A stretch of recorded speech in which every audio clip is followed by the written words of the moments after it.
Hi, just an update on an issue that was brought to my attention, and I started doing some research on it. A couple of people were saying that when they were opening up their App Inventor, it would just close right away, it wouldn't stay open, and sometimes that could be due to the design. So, so that in the design, if somehow you got some conflict in the design, sometimes that could cause it.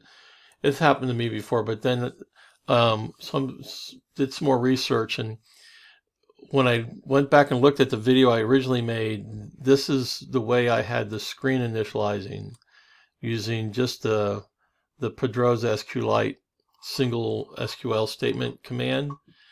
And turns out that sometimes it doesn't work correctly without a TinyDB added to the functionality.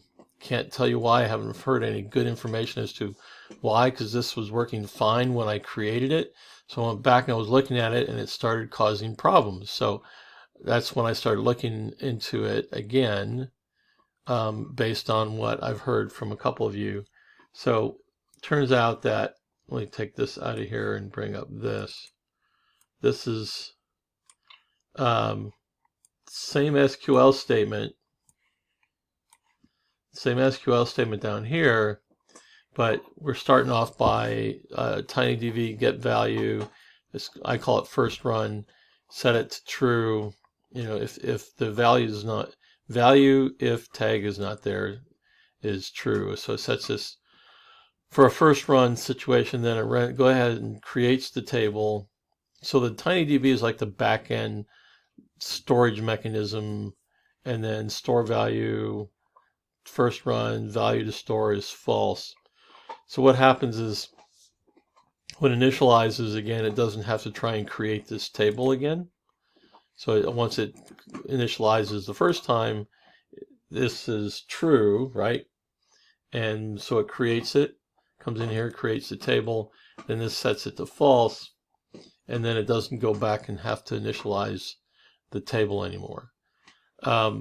This was kind of what this was doing, the same thing. Global table is created equals false. Create the table. Once it's been created, set it to true, so it doesn't come back in here again either.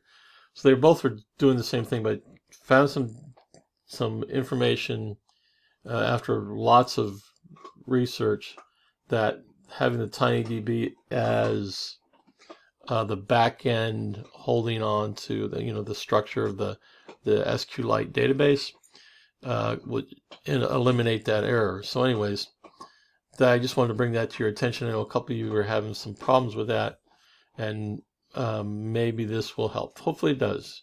Anyways, looking forward to seeing everybody's project. Some of you have turned yours in and looking good. All right, take care.